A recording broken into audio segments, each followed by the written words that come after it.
Hello everyone, welcome back for another book review. So today we are talking about this one. So this is a teaching handbook for Wiccans and Pagans, Practical Guidance to Sharing Your Path by Thea Sabin. I'm not 100% sure on how to pronounce the author's name. So this is pretty much what the title says. This is a handbook for sharing and teaching the craft. It should have been worded a little differently because it's not sharing your path per se. This is for teaching in-person classes in regards to the craft. So if you've ever gone to any of your local witchy shops, more often than not, I've yet to see one that doesn't have this, except maybe the past couple of years it was, a little spotty, but for the most part, you go to your local shop, they're gonna have a bulletin board of some sort, whether it's online or a physical thing, or you have to ask them, whatever, but they will have something with local classes. And they're gonna range on all sorts of stuff.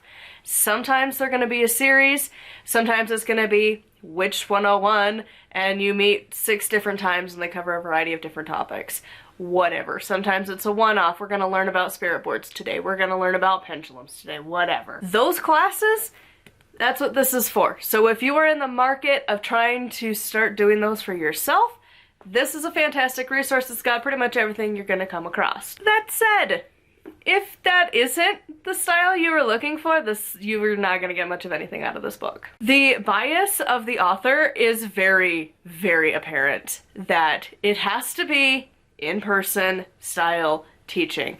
Online, she does have a chapter on it, but it is, first of all, dated, which it happens.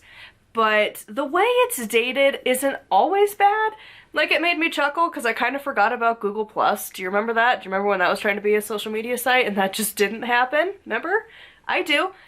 And then also, like, Witchfox. That used to be really popular, but guess what? They've been defunct for years now. So, like, whenever you mention that, it's like, oh, honey, it didn't survive. It did not survive the times. It's been gone since, I think, like 2019. So it's been a few years now. And so stuff like that I can forgive. Technology constantly changes. Even now we're seeing the downfall of Twitter, which used to be one of the main names. Now it's a dumpster fire that we're just waiting to see when it inevitably crashes into nothing. That all said, the way the author talks about online community and teaching online, there is such a bias. And the way they talk, the way the author talks about teaching online and doing that kind of thing and really anything with technology, it sounds like it's the early 2000s. This was published in 2012. I know, 10 years, a lot's happened in technology, but 2012, I was in high school. I remember where technology was at, and it wasn't this. She's acting like it's still the medieval ages of the online, where it just isn't. Even in 2012. She's kind of presenting it more like how people looked at the internet from my experience of 2006, 2007-ish. And I remember 2012.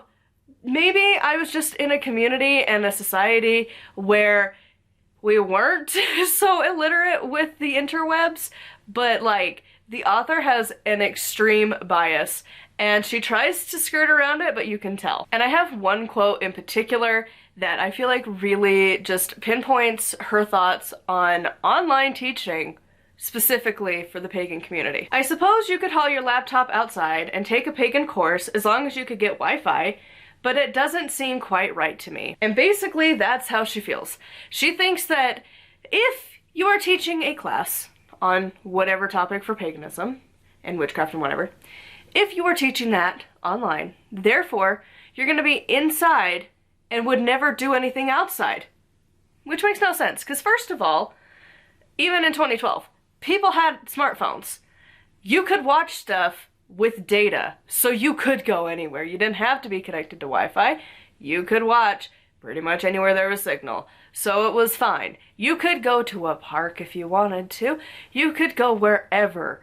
Or if you needed to, you could be connected to Wi-Fi, because obviously some devices still need that. But usually, your phone plan, even in 2012, you would have data. It might not be the greatest in 2012, but it's a thing. And at 2012, we knew internet and all of that was just going to continue to improve. And her attitude of like, ugh. It was like, dude, you're making yourself look old and like not wanting to keep with the times. Because nowadays, how often do you see pagan teachers and workshops where you could be out and about? Like, there's the channel that I go to for a lot of Norse stuff where he films outside. Like, it's fine. There have been plenty of pagan channels that they will go and they will record outside, and that they show these elaborate, beautiful spaces, and that doesn't take away from where I'm gonna be watching that content. I'm not gonna, like, and it's the same thing as if you were reading a book. You could read a book on your couch, or you could read a book at a beach. Like, it doesn't matter where you're getting the information. That's not the important part. And like, even if you were trying to like do a craft together, I don't see any problem like making a Bridget's cross in your living room, watching somebody do a tutorial of it as like part of a course that you're doing, versus like sitting in your backyard and doing it. Like, it doesn't really matter. And like, it was just such a stupid thing to get caught up on, but like, the author 100% has a huge bias about the online community and online teaching, and like, it's just different. And it was starting to become a thing in like the 2010s, and like especially like early 2010s, like 2009, 2010, 2011, obviously when this book was getting published. And if you look at then and now, like, there is so much online. And obviously, I'm biased. I teach online. That's what I do. And like, I have taken plenty of courses from people online, and it's fine. Like, the author just has a huge bias against it. And of course, the way we share information has really changed, because social media is like a huge thing where she's talking about Yahoo groups, and it's like, it's not really a thing anymore, and like email lists are kind of becoming like an older thing too. Like, now it's what's on TikTok, what's trending on YouTube. Do you have a good Facebook following and Instagram following? Again, Twitter's kind of dying right now, so probably not there anymore. But like, on a whole, like, there are so many social media websites that we use to teach from, and like, a lot of people have podcasts. And she kind of has this like attitude about it, and I don't like that. Not everyone wants to or has the ability to teach in a classroom. I live in Utah. There's not like a huge population of witches here. We have some, and it's not a lot, and there's a lot of infighting, and I can reach a bigger audience here. Because I know, like, probably none of you live in Utah. Most of you live other places. But we can communicate, we can talk, we can share, we can spread ideas, whatever. And it's perfectly valid as I sit in my witchy space to talk to you. It doesn't have to be outside, especially because it's a blizzard right now. So like, it's a little thing, but like, honestly, she was really caught up on like, but online though, it's not the same. And like, it's not, but it's not bad. It's just different. The other thing about this book, and honestly was my biggest pet peeve, is that it really could have been written better.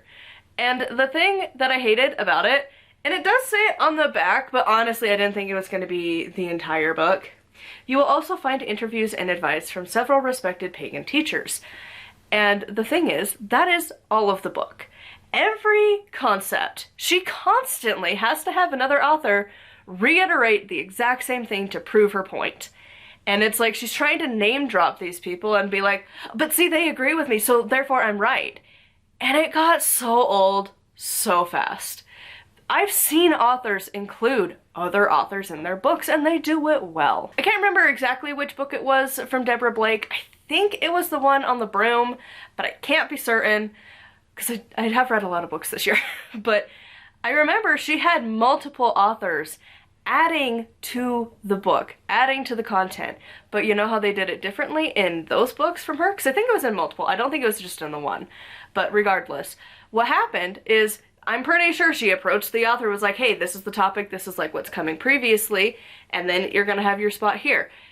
Can you talk about it? And then they probably picked their own title for their section, and then they wrote, I don't know, like 500 to 1,000 words or something of a topic, just that contained, and it had their name attached. And that was it. And it felt perfect. Just this nice little different take on things, versus this book where literally almost every single page, I swear, has something along the lines of where she's going to be like, Thorne talked to me about this in her podcast, and then it has a quote from Thorne in that particular example. And then later, Christopher Penczak web classes follow a similar model, and then his blog. And it's like, and even on the previous page, communication issues do arise on the web, but Holly Amore points out that correspondence courses have always had that issue, and then from them. And it's every single page, it seems like. I didn't keep track, but I would say 90+% of the book is she has a paragraph, then she explains a new author, and then the author reiterates like the same concept over and over and over. And it was like, oh my god, dude, if you don't have enough material to write a book, don't write the book, because it doesn't feel like you did. If you have to constantly quote other people every page, it seems like. Because, I mean, seriously, I was fed up with it by page 14. I'm like, why did you write this book, dude? If all you're gonna do is quote other authors, like, let them just write their own sections. Like, again, I'm pretty sure, I can't remember which book, but Deborah Blake, I know she had that. And she had, like, Christopher Penczak write for her book. And that's fine. Give them their space to do it. But it just felt like this really long thing of explaining an interview that she had with a bunch of different people. I don't like that style personally. It was a big turnoff for this book. It dropped it a star that already wasn't going to be good to begin with. Like, as I was kind of like, I looked over the couple of notes that I had from this book, like there wasn't enough to have an extended discussion because it was mostly just me taking notes periodically of like where I was feeling with the book as a whole. And that was the only quote that I got from this book. And so, like, on a whole, this book, I was just like, dude, no. Like, I tried to get over the interview thing, but I talked to my husband about it too, and he's like, yeah, that would get really annoying, so I'm hoping it's not just me. But it has really good reviews, so I don't know, other people might like it, and maybe it was a little more relevant, and like, maybe we didn't care as much, I don't know, 10 years ago, but like, I don't know, between it constantly, like, where she can't just have an idea without referencing other sources constantly. And even if it is her own idea, then she's like techniques, she's telling you to like look at other places for the techniques. And I'm like, oh my god, do you have any original ideas?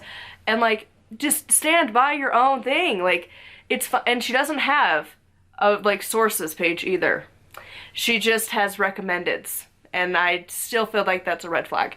But that said, the only good thing from this book that I was like, it's decent, was the appendix at the very end of questions and like outlines and stuff.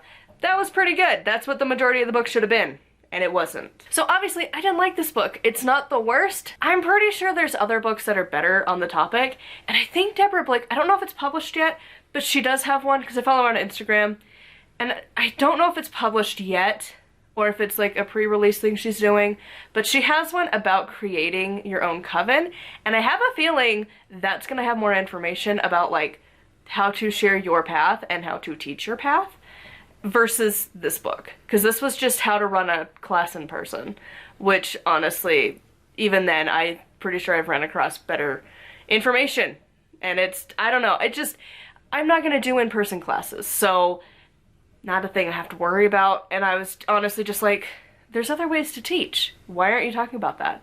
Because like having it pre-recorded and usable whenever you want to, that can be so much better.